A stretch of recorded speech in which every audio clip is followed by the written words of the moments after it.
Salut tout le monde, on se retrouve aujourd'hui dans une nouvelle vidéo et c'est pour un Get Ready With Me puisque j'ai décidé aujourd'hui de me maquiller avec vous.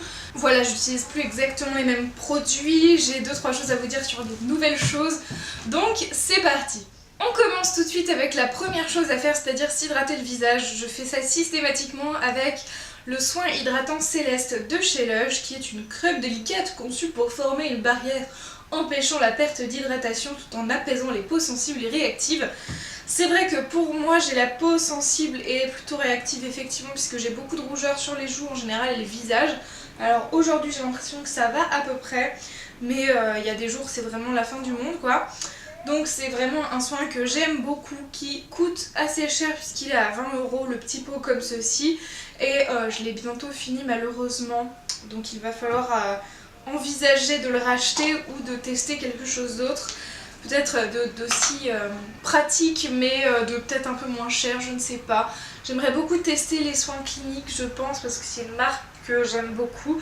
Donc je suis encore dans l'hésitation, voilà. Ensuite je passe au fond de teint et j'utilise le All Nighter de Urban Decay qui se présente comme ceci en teinte 05. Donc je vais l'appliquer directement sur mon Beauty Blender parce que j'ai pas envie de me salir la main. J'en mets pour le moment une pompe et je verrai au fur et à mesure de l'application si c'est suffisant ou pas. Bien évidemment j'ai humidifié mon Beauty Blender qui vient de chez Primark, voilà c'est...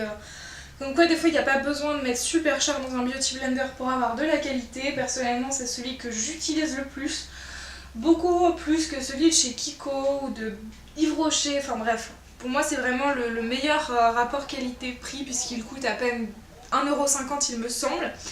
Je vais mettre quand même une deuxième pompe. Voilà, donc on va laisser comme ça. Ensuite, après le fond de teint, personnellement j'aime bien passer au bronzer pour directement contourer mon visage. Donc j'ai changé de crémaillère puisque au lieu de repasser au fard crème que j'aimais beaucoup à une époque, eh bien je suis revenue à la poudre tout simplement parce que j'appliquais beaucoup de bronzer crème quand je ne mettais pas de fond de teint en fait. Et j'ai l'impression que ça déplace, enfin j'ai peur que ça déplace le fond de teint. J'ai pas vraiment testé, mais du coup en général je suis repassée à la poudre. Donc j'utilise le Hoola chez Benefit en miniature parce qu'il est moins cher tout simplement puisqu'il coûte 14-15 € il me semble. Bien évidemment je vais estomper, je vais pas laisser comme ça, ne prenez pas peur. C'est un petit peu violent au début mais on s'y fait, je vous assure. Alors je vais estomper, pas avec ce pinceau qui était pourri d'ailleurs, je sais pas pourquoi j'ai fait ça, avec le 53 de chez Sephora qui est un peu en éventail, ce qui est très pratique. Je l'ai acheté pour ça, il coûte une blinde pour un simple pinceau synthétique, je trouve ça grave abusé, voilà, c'est complètement exagéré. Et ils les soldent quasiment jamais leurs pinceaux, donc c'est absolument scandaleux. C'est-à-dire qu'ils sont aussi chers que des pinceaux de bien meilleure qualité et d'autres marques, genre Zoeva, je ne sais pas quoi, des pinceaux beaucoup plus chers, même les Urban Decay à mon avis ils sont au même prix quoi. C'est pas du tout pratique quand je fais ça parce que j'ai mal à la joue en fait, j'ai une sale manie de me mordre à l'intérieur de la joue, je sais pas pourquoi. Mais du coup j'ai mal en fait, c'est totalement stupide, voilà. Ensuite on va passer au blush, allez tant qu'on y est. Je vais garder le même pinceau même si je l'ai pas spécialement essuyé ou quoi, tant pis j'ai envie de vous dire. Ça fera un peu la jonction. J'utilise un blush de chez Sephora qui est le Can't Stop Smiling numéro 3 qui est un petit pêche comme vous le voyez. Il est très très sympathique, c'est un peu mon blush favori. J'en ai pas des masses faut dire mais j'utilise très peu de rose en fait, j'aime pas trop le rose. J'ai l'impression d'en avoir mis des tonnes, je me suis peut-être un peu lâchée là. Je ne sais pas. On verra bien, je vais estomper largement, comme ça passe un petit peu plus. Voilà, voilà. Et donc, maintenant je vais passer aux yeux. Donc, premièrement, j'utilise une base à paupières pour une simple et bonne raison que je vais utiliser cette palette-ci après et je trouve que les fards se déplacent énormément sur une paupière et même avec un peu de base à paupières, c'est quand même pas suffisant. Donc, c'est le gros point négatif de cette palette, je trouve, même si elle a des couleurs sublimes.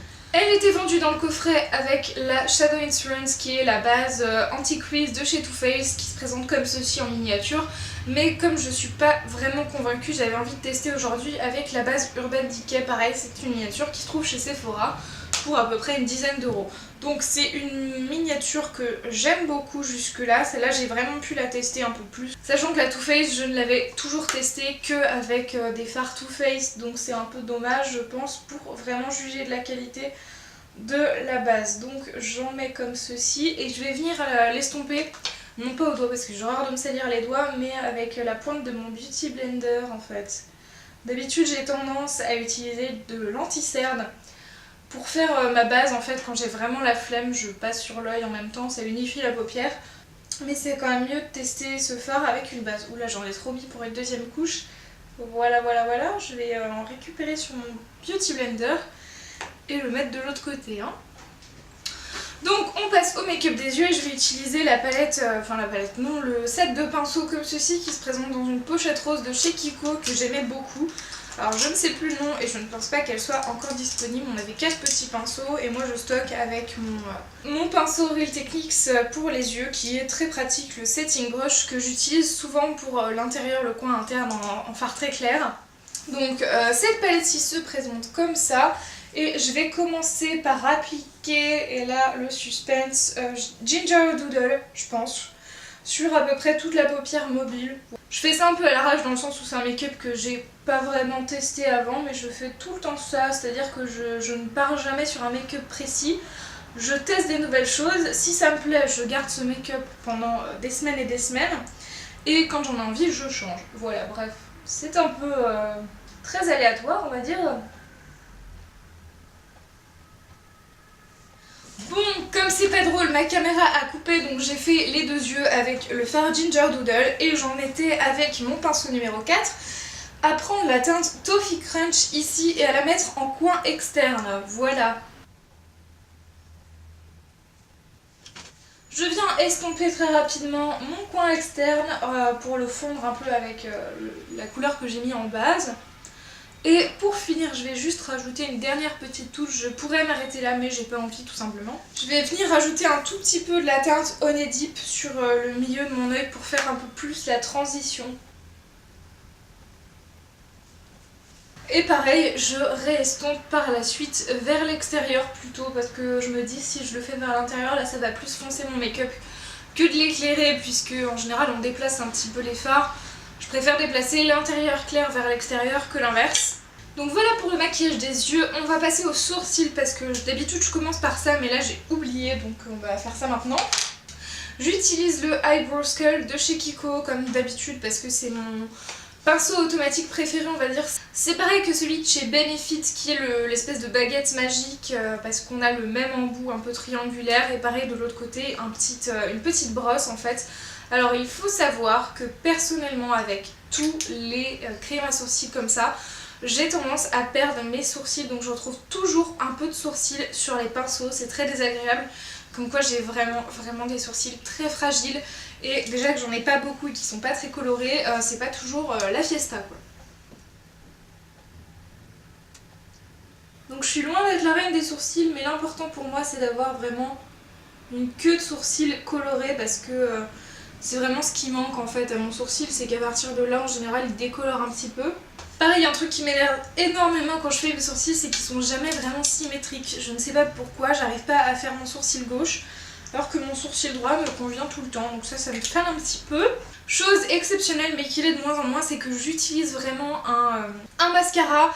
Et c'est le Better Than Sex de chez Too Faced. Alors il n'est pas exceptionnel niveau volume ou quoi que ce soit, mais il a l'avantage quand on commence à mettre du mascara, c'est qu'il ne fait pas d'épaisseur trop visible. Je trouve qu'il est assez discret, mais surtout il ne se ressent pas sur les cils. On n'a pas l'impression d'avoir une certaine lourdeur.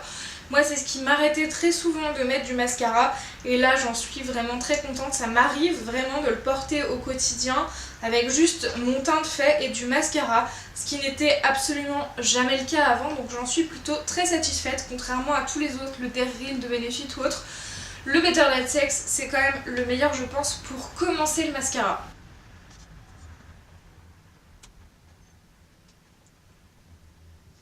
Alors là j'ai l'impression qu'il fait des paquets, ça ne me convient pas du tout. Faudrait que j'ai un petit goupillon en fait pour repasser derrière, j'en ai pas, c'est très dérangeant. Faute de moyens, je vais reprendre mon truc de chez Kiko pour essayer d'enlever un peu les paquets.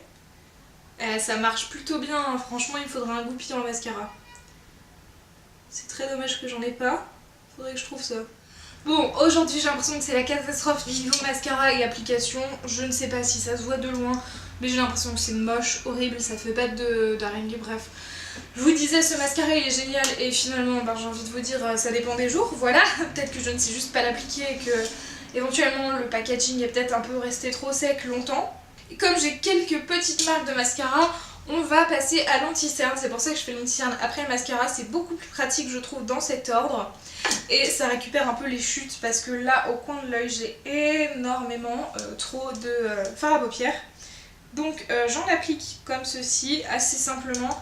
C'est la teinte numéro 6 de l'anti-cerne de chez Sephora. C'est un très chouette anti-cerne, plutôt couvrant je trouve, je l'aime beaucoup. Donc je vous le conseille, et en plus il est pas très cher puisqu'il est à 14 € il me semble. Je vais venir reprendre mon gros Beauty Blender. À l'époque je faisais ça avec des mini Beauty Blender, mais en fait j'ai la flemme, voilà tout simplement. On y revient et on retrouve le gros Beauty Blender qui est quand même très pratique. Donc je ne sais pas, ça dépend des périodes.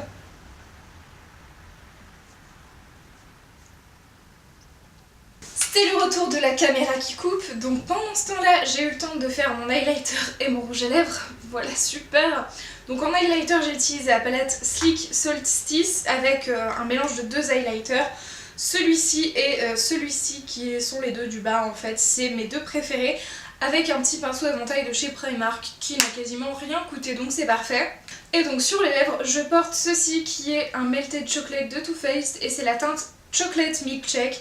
C'est un produit que j'aime beaucoup dans le sens où il est assez crémeux, certes il brille un petit peu, c'est pas trop mon fini favori, mais il dessèche pas les lèvres, je le trouve plutôt agréable, il ne marque pas trop les plis. Chez moi j'ai les lèvres vraiment dans un sale état, donc je trouve que ça va vraiment. Et même si je déteste l'odeur de caramel horrible que ça a, je trouve qu'il s'applique facilement, il ne sèche pas trop grâce à l'applicateur mousse et il s'applique vraiment très facilement. Bien plus que n'importe quel autre rouge à lèvres, que ce soit en stick ou en liquide.